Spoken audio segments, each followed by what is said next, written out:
Séculos separam lutas contínuas. Essa é uma frase da jornalista Joyce Ribeiro, que é uma frase que nos abraça, mas também fala de jornada, de lutas. Porque gerações e gerações nós tivemos evoluções, claro, mas a luta continua. E ela é árdua, ela está aí para ser vivida. E hoje no programa nós vamos falar dessa luta e principalmente da mulher. Bastidores da Vitória está começando.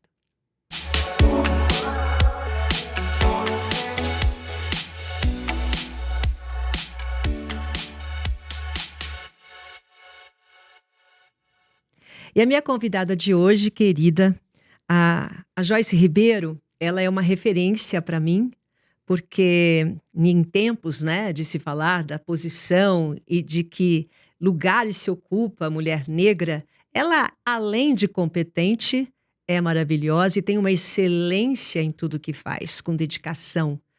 Conseguiu e conquistou o posto de estar aqui no Bastidores da Vitória, representando a essência da mulher. Obrigada por estar aqui, viu? Obrigada, que honra. Obrigada pelo convite, Silvia. Fico muito feliz de estar aqui conversando com você.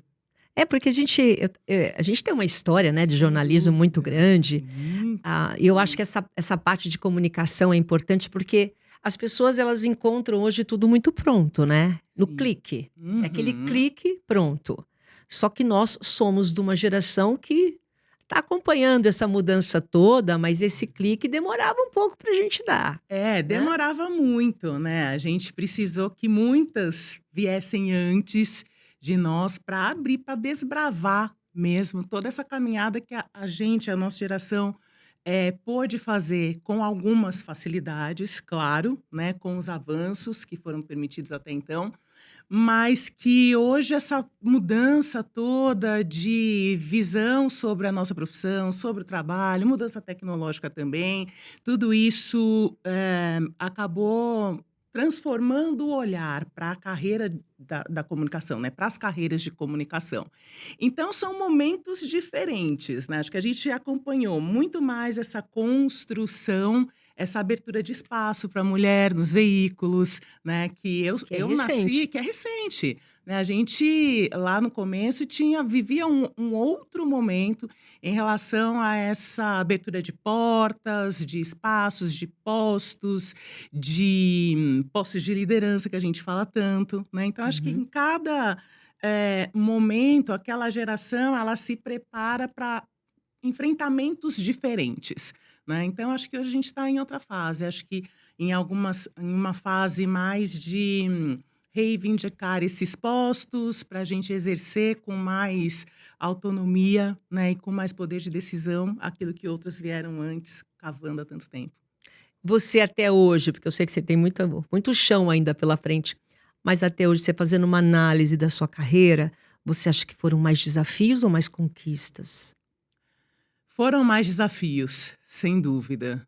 Mais desafios, mais momentos de incerteza, momentos de apreensão, momentos de muito desejo e muita expectativa de realizar algumas coisas que se concretizaram sim, outras não.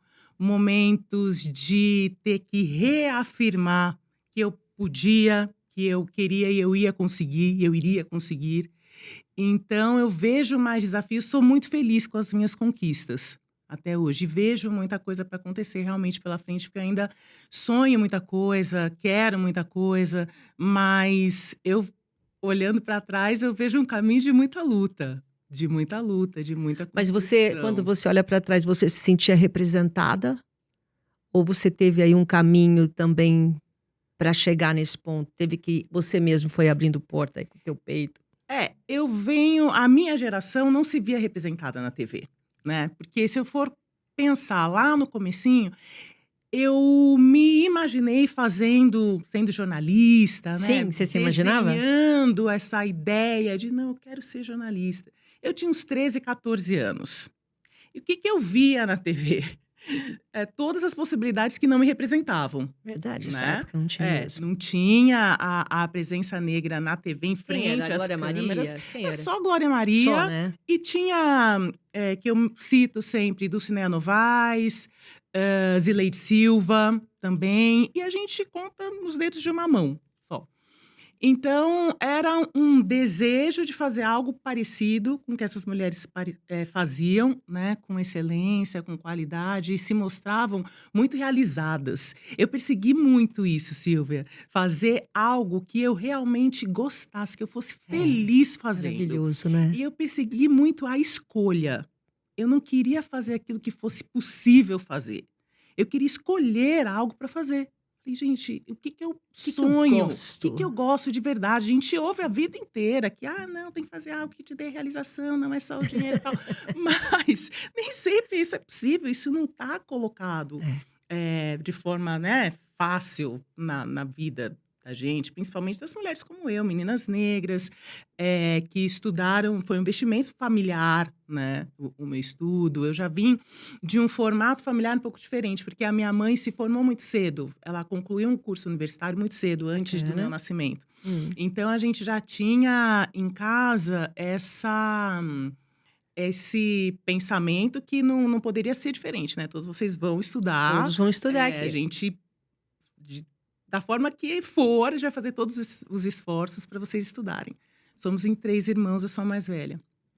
Então, essa escolha de cursar o jornalismo, ela não foi também tão tranquila, porque além de não me ver representada, eu também tinha muito em mente a dúvida, né, do fazer aquilo que eu persegui muito para que acontecesse, mas também seguir alguma carreira que eu julgava mais segura, mais possível para trabalho, para empregabilidade. Então, lá no começo eu fiquei na dúvida entre fazer direito, fazer jornalismo, mas acabei optando pelo que me fazia mais brilhava os olhos, que foi o jornalismo. Que você gostava, mas em que momento? Quem te inspirou? No caso, na época que era a Glória Maria, ou te inspirava as mulheres, qualquer mulher, ou o jornalismo em si, a vontade, porque eu sei que você tem mais a formação de política. O que que É, te fascinava mais para você seguir o jornalismo? eu acho que a minha escolha, ela é uma evolução do que o meu pai fazia. Hum. Porque o meu pai, ele foi divulgador de gravadoras, né, Ah, hoje já não existe mais essa atuação, né, as gravadoras estão aí, estão muito, meio ficadas de lado, reduzidas, né? as plataformas, a troca digital, né, de música tomou esse espaço, mas meu pai ele era esse profissional, ele cuidava de artistas, ele estava muito nas rádios, nas TVs também, fazendo um trabalho de divulgação dos artistas da época. E olhando aquilo, com certeza, aquilo me fascinava de diversas formas, né. Primeiro, pelas pessoas que ele trabalhava e por esse trânsito, né, estar na TV, estar nas rádios, conhecer as pessoas que faziam TV, faziam rádio, os veículos impressos. Então aquilo foi construindo um imaginário de muita que fez com que eu tivesse muita vontade de fazer algo que eu pudesse me inserir nesse contexto. Então eu acho que a vontade de ser jornalista, eu decidi lá naqueles 13, 14 anos, mas acho que foi uma construção, assim, da infância, de olhar meu pai trabalhando nesse ambiente, eu adorava esse ambiente, né, e lá no comecinho ele é muito sedutor, né, aos nossos olhos, de criança, de adolescente, então eu acho que isso certamente fez, eu tenho certeza, fez parte dessa escolha também. eu acho que hoje a gente vive, não sei, você me fala, porque eu tenho uma Uhum, filha que ela ali é uma fiscal das coisas que eu falo, porque muitas vezes a gente fala numa desconstrução, né, aquilo que uhum. a gente está acostumado. Hoje, quando você vê o cenário que você vivencia com a pessoa preta ocupando os espaços, assim, muitos espaços, as crianças se sentindo representadas nas histórias, em todo esse movimento que está sendo feito, que eu acho que é de todas as empresas, de filmes. Você está satisfeita com a forma como tomou ou você acha que tem um certo exagero? Eu vejo que a gente deve comemorar todas as conquistas, das pequenas às grandes conquistas, mas ainda tem muito, muito a ser feito.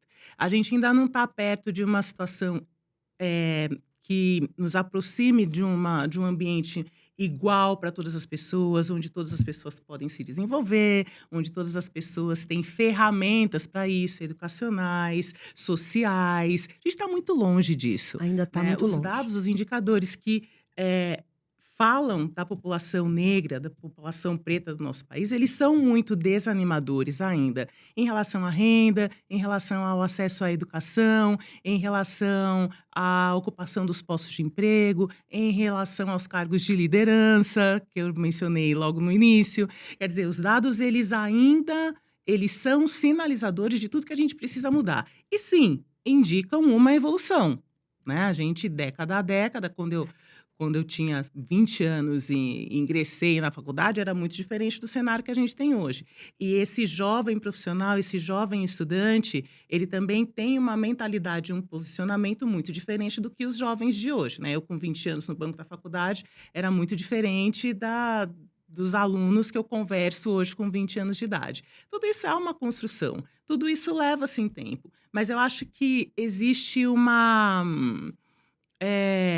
acho que se amplia muito esse universo de conquistas e a gente precisa ter um olhar mais realista sobre esses avanços, sim. Que tipo de olhar você está falando? Um olhar de que muita coisa precisa ser feita e precisa ser feita agora, né? A gente tem que mudar a condição de estudo, de acesso, de ofertas da população preta no Brasil. Quando a gente fala, por exemplo, né, só um dos indicadores que a gente pode lembrar. A gente já falou muito nos veículos de comunicação sobre os jovens neném. Jovem que não estuda, jovem que não trabalha. Estou Sim, cansada de falar sobre isso há verdade. 20 anos. Esse quadro ele não é diferente ainda nos dias de hoje. Se a gente for pensar que essa população não tem, de jovens, né, jovens do ensino médio, jovens que estão concluindo o ensino médio para ingressar numa faculdade, que ingressariam numa faculdade, que eles não têm essa perspectiva, que não têm perspectiva de formação, que não almejam muitas vezes nada além do que aquela realidade muito próxima, a gente não está projetando uma juventude com boas perspectivas, né? Se você não estuda, se você não se prepara, se você não tem formação, o seu ambiente será muito limitado. E a gente ainda está nessa situação. Hum. Então, quando a gente fala de avanços, a gente tem que olhar os passos que precisam ser tomados para que a gente avance realmente na velocidade que a gente precisa e para o rumo que a gente precisa, né? A gente precisa mudar muitas dessas coisas agora. A minha geração, a geração que tá vindo, a gente não pode Para ficar deixar, só para começar a ser pensando. natural. Porque agora Começar a ser ainda tem que natural. ter cota, tem que ter isso, tem que ter Sim, aquilo, porque sim. precisa ter essa integração.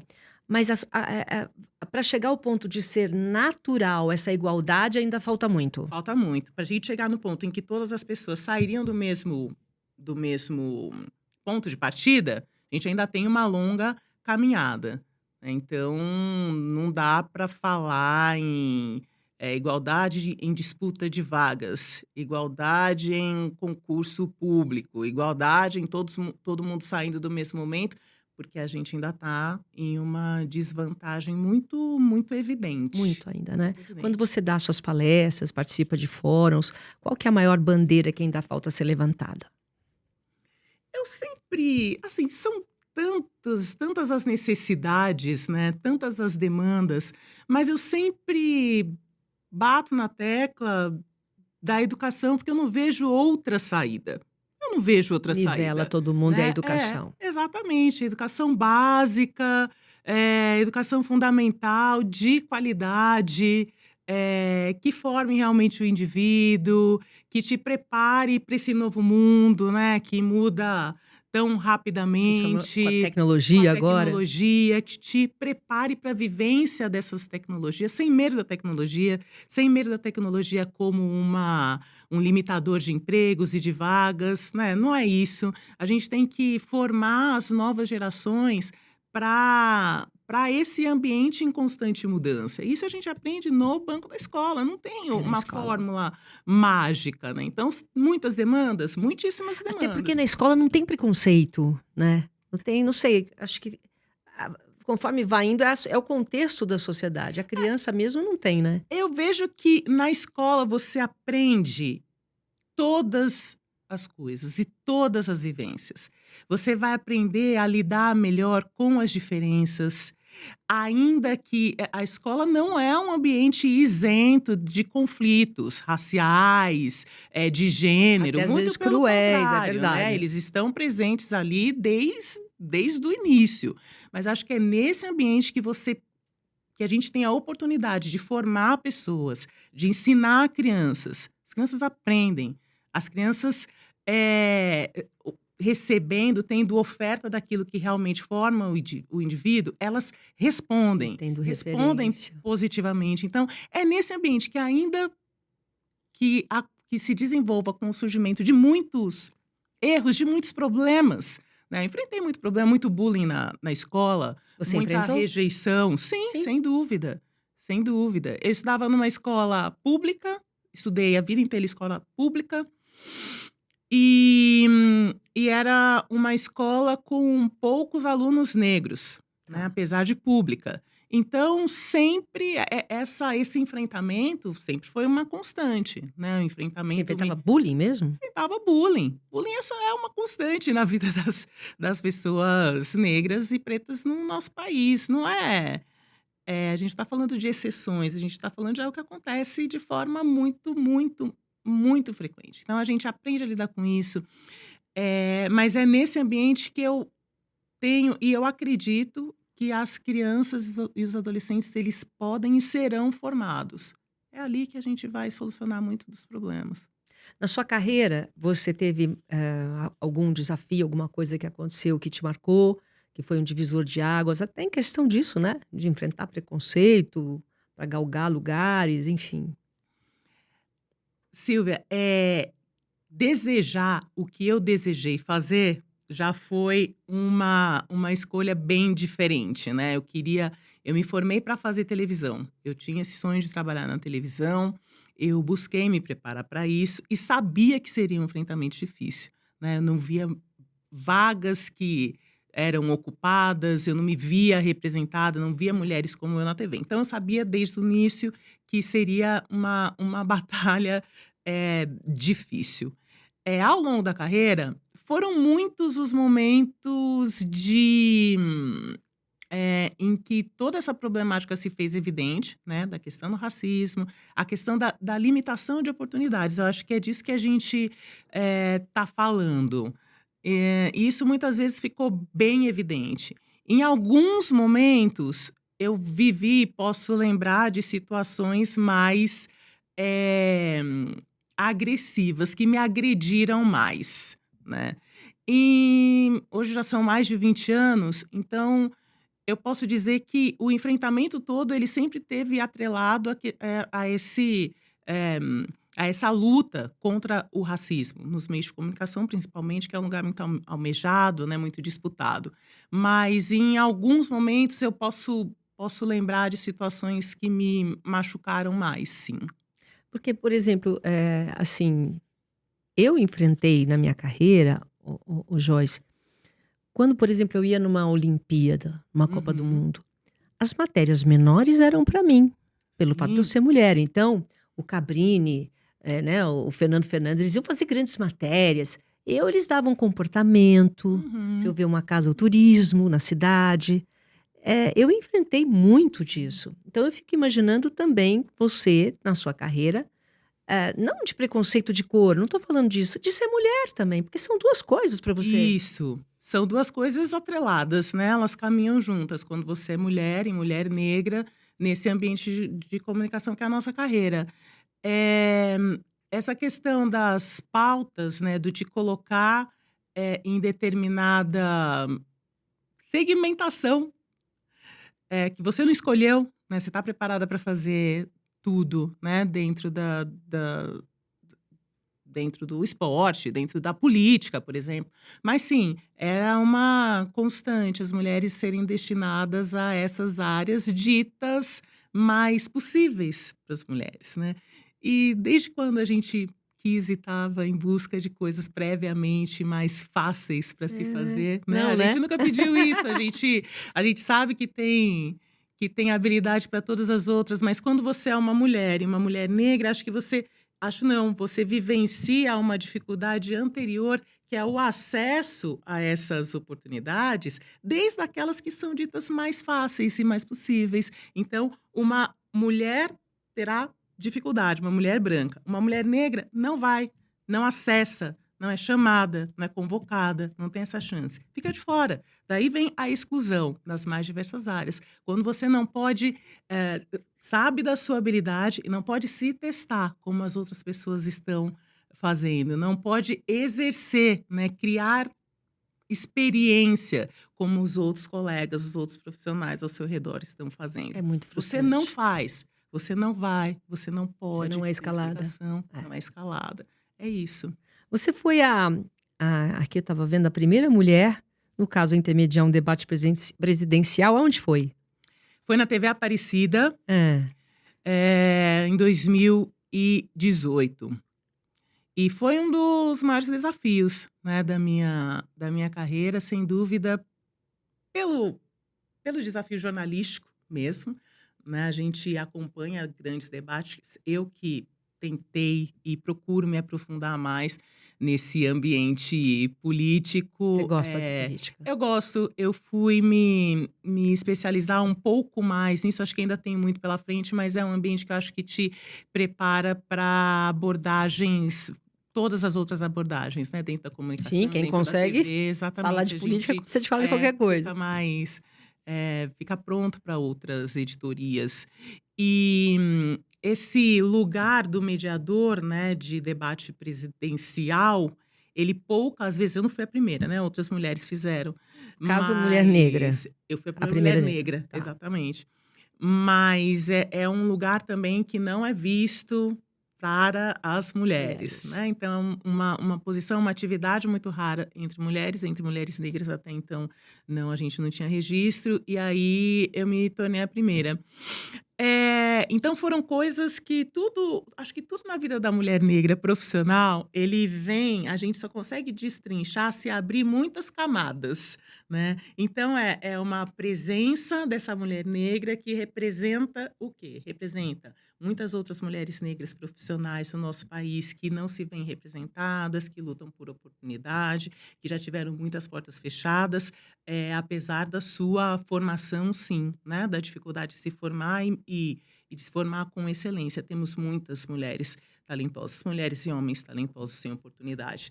Eh, a a presença desse mediador, que já é um espaço limitado, a presença da mulher, né? É Então foram verdade. poucas mulheres brancas ou negras que tiveram nessa posição. E no meio de um cenário político muitíssimo conturbado, dos mais conturbados dos últimos anos até então. Então tudo isso, foi criando em mim, acho que nas pessoas que acompanharam o debate e o cenário daquela eleição, muito grande. Então eu fiquei muito, lisonjeada Nossa, com o convite, responsabilidade. consciente dessa responsabilidade e que seria um um antes e depois na minha carreira, e querendo fazer exercer da melhor forma. Então foram, meses dedicados para Imagino, aquelas 2 horas de debate, imagino. com uma equipe muito grande, com muita pesquisa, com muito estudo, com muita avaliação, muita análise. Foi Você incrível. foi galgando, espaços importantes, depois, na ONU, em Genebra, você Foi também o ano foi passado. você foi também mediadora, é isso? A convite do Pacto Global, esse foi um outro momento que eu me orgulho muito. O Pacto Global da ONU, realiza anualmente, né, todo mês de setembro, o Fórum de Direitos Humanos, com diversas empresas brasileiras, que vão à sede da ONU em Genebra para discutir essas ações voltadas, suas ações, suas práticas internas e aquilo que eles pretendem deixar de legado para sua empresa e para a sociedade em relação aos direitos humanos. E nessa oportunidade eu apresentei 2 painéis lá, em 2 dias diferentes. Então, outro momento que eu fiquei muito feliz e que até então não pensava, né, que aconteceria, nossa, apresentar um evento dentro da ONU. Aí foram 2 eventos dentro da ONU, Nossa, eu ia ficar de um tema nervosa. muito complexo, né, porque a gente falava também lá naquele contexto, quando a gente fala de direitos humanos, a gente está falando do quê? Tá falando de tudo, De tudo, né, né? de tudo, tudo que nos preserva, que nos dá os nossos deveres e funções enquanto seres humanos, né? Se olhar para Imagino. o outro, as dificuldades do outro, que a gente está tão conectado nos dias, né, atuais, um problema aqui num outro É país, vai problema do bater lá mundo. no, Que no outro legal. país. Então foi extremamente gratificante.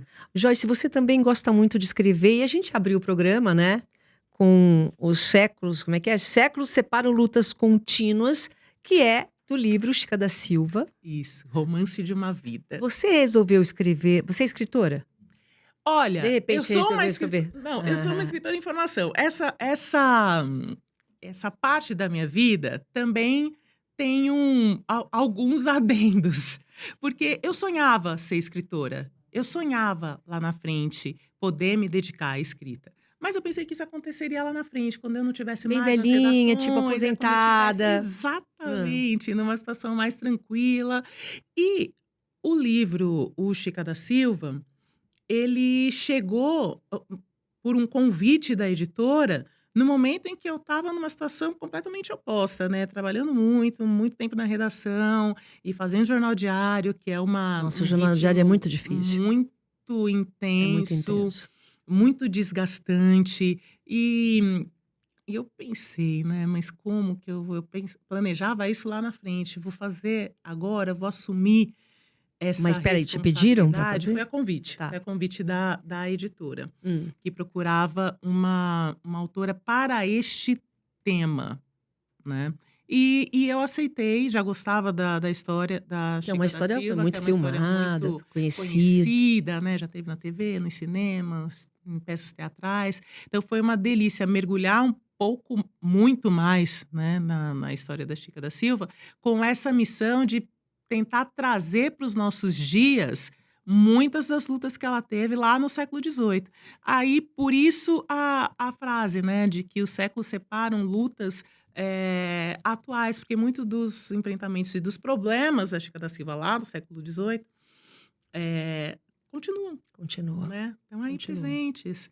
As mulheres ainda lutam para a Chica da Silva, eu acho que uma das coisas mais, eh, importantes, ela foi uma mulher, avançada em muitos aspectos, mas ela lutou desde o início para que as suas filhas mulheres estudassem. Em uma época em que as mulheres não estudavam, né, aprendiam só, eram alfabetizadas, É, ficavam em casa para cuidar das é. famílias.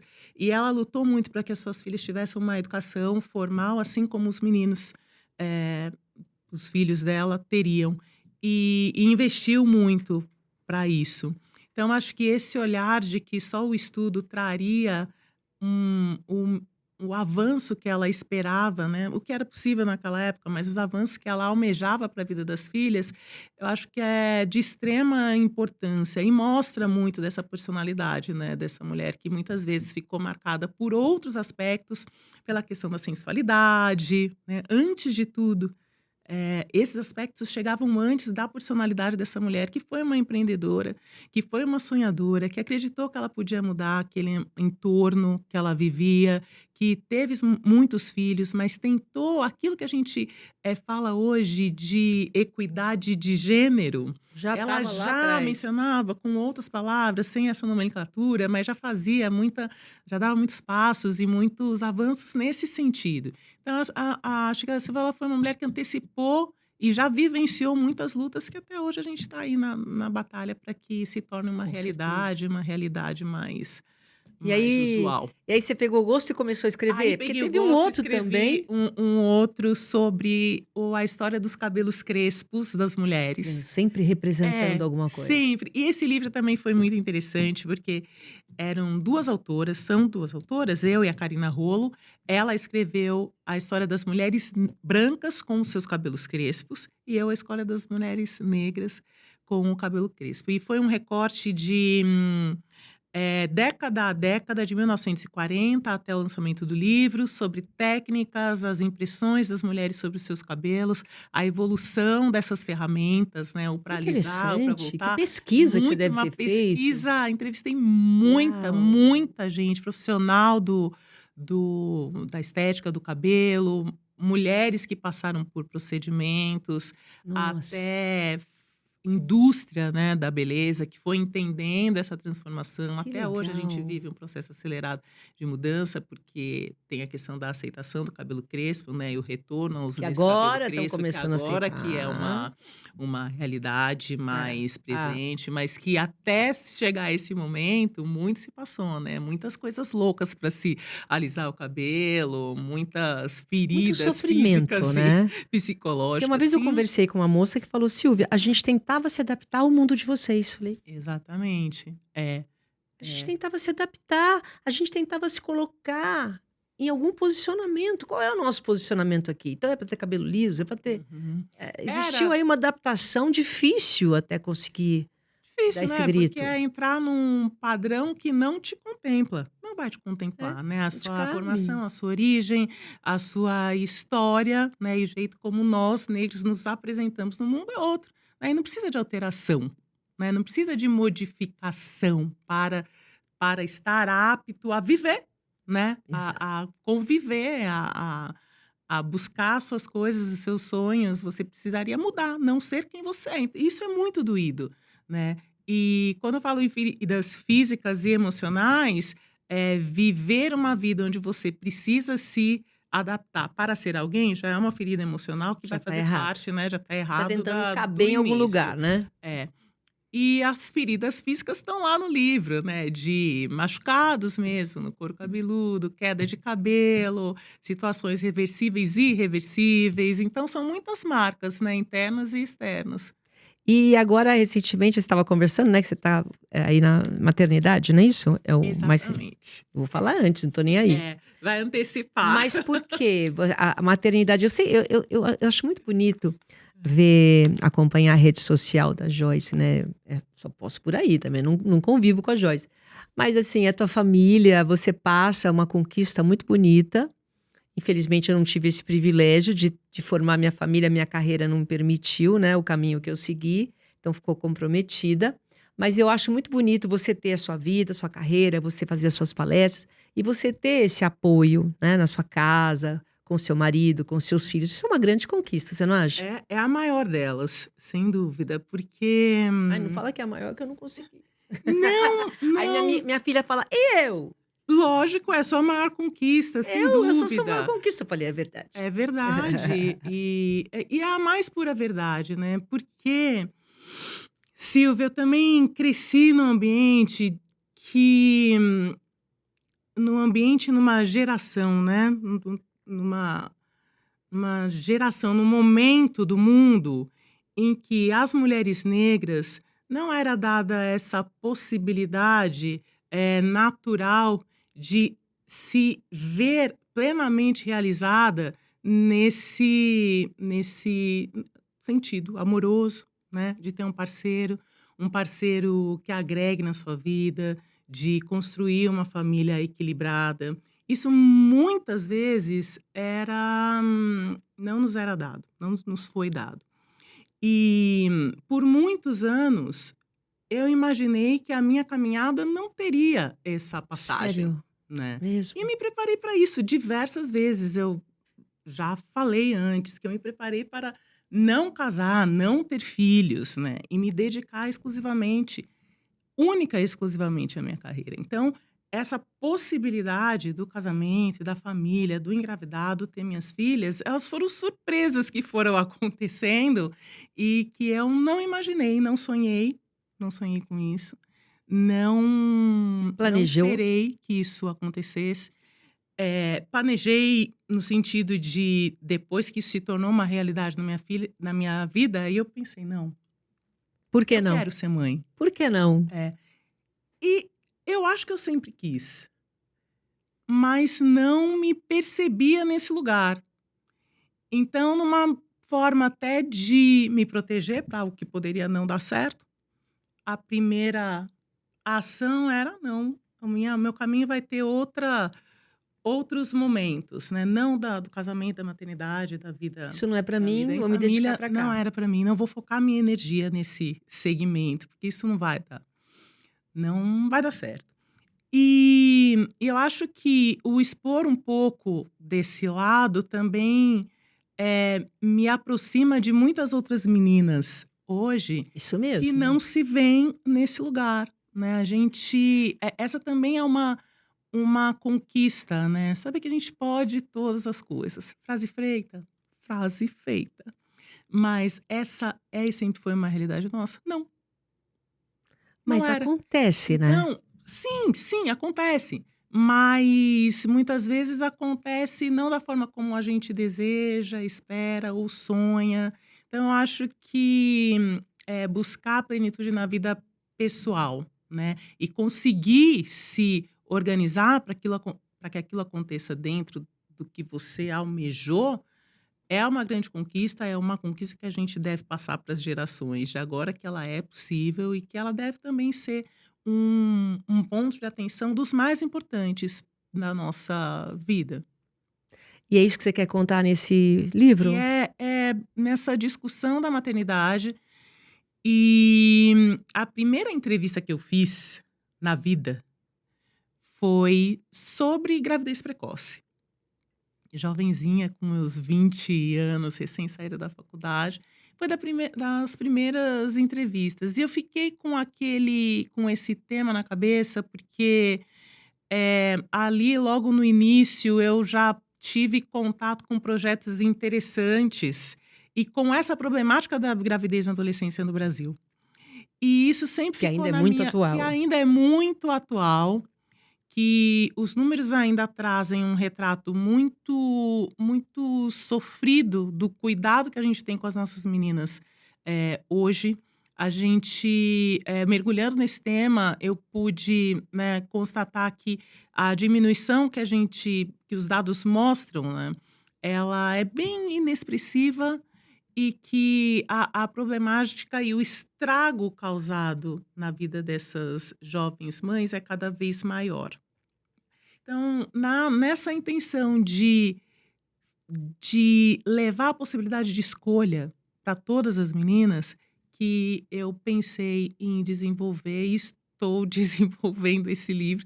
A gente falava da dificuldade, né, de escrever, de se dedicar à escrita, ao trabalho, à família, aos eventos, a tudo, mas eu faço com amor no coração, sabe, com vontade de compartilhar isso. Eh Sei lá, você falou das maiores conquistas, né, mas acho que uma das maiores, o que me abriu caminho na vida foi justamente a possibilidade de escolha. E eu acho que com o livro eu quero passar isso para as meninas, né, a gente pode escolher, e escolher é Saber muito que bom. podem escolher o futuro delas, pode escolher o que elas Exatamente. querem, não precisa aceitar a Não realidade, precisa. né? Exatamente. Aquela realidade não é delas, tem um mundo que está sendo oferecido E a para gente pode elas, sonhar, né, a né? gente pode sonhar, acho que a gente, Eu vi eh na Olimpíada a Rebeca Andrade. Imagina o que a sim, Rebeca vai sim. representar para essas meninas. Exatamente, exatamente. A Que coisa possibilidade de linda que essa sucesso, menina de fez. se ver num lugar de plenitude, de sucesso, de realização, de dinheiro, de amor, né, de harmonia familiar, de construção familiar, felicidade na vida, né, familiar e com os filhos, tudo isso é para todas nós. E a gente Mas tem que como esse batalhar bastidor muito é por isso. difícil, né? Porque quando a Rebeca sobe no pódio, olha a história que ela teve.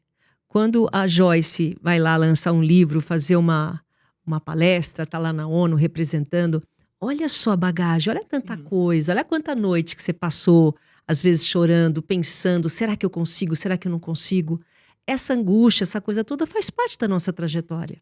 faz parte da nossa trajetória, né, sonhar exige da gente um preço. Acho que o que a gente precisa cada vez mais, possibilitar às futuras gerações, é que essa caminhada não precisa ser tão sofrida, no sentido de privações, né. As crianças precisam estar, sim, na escola, não tem que ser uma dificuldade colocar uma criança numa creche, numa escola, né. É um direito, elas têm que ser supridas nessa sua necessidade básica. Os adolescentes precisam de orientação, precisam de uma orientação familiar, da família do seu entorno, orientação profissional, precisam almejar e ver possibilidades de fazer aquilo que eles querem fazer, escolher uma profissão e precisam ter orientação nisso. As mulheres precisam também se ver nesse lugar de abundância, né, de não sofrimento, de possibilidade de plena realização. Então, aquilo que é básico, aquilo que é o ponto de partida para que a gente consiga, assim, levar os enfrentamentos da vida, que serão difíceis, né? Que serão difíceis para todos nós, mas a gente precisa daquilo que é básico ali, ofertado, né, para plena realização como indivíduo. Muito bem, dona Joyce. É isso. Eu acho que é isso. Ai, Joyce, obrigada por você estar aqui. Obrigada por você compartilhar esse tempo comigo, tá? Admiração muito pelo teu trabalho e boa sorte. Obrigada pelo convite. Sou uma fã da sua trajetória. Abriu muitas portas para muitas mulheres, para mulheres no esporte. A gente vê tantas colegas brilhando aí com carreiras aí de sucesso no mundinho masculino do esporte, que hoje não é mais o mundinho masculino do esporte, muito pela sua... Estamos ali. Tem muito ainda. Estaremos, né, na luta por muito tempo, tá bom, mas querida. os passos estão aí. Obrigada, dados. Eu que agradeço. Obrigada mesmo. Vamos ficando por aqui. Obrigado pela sua companhia. Até a próxima.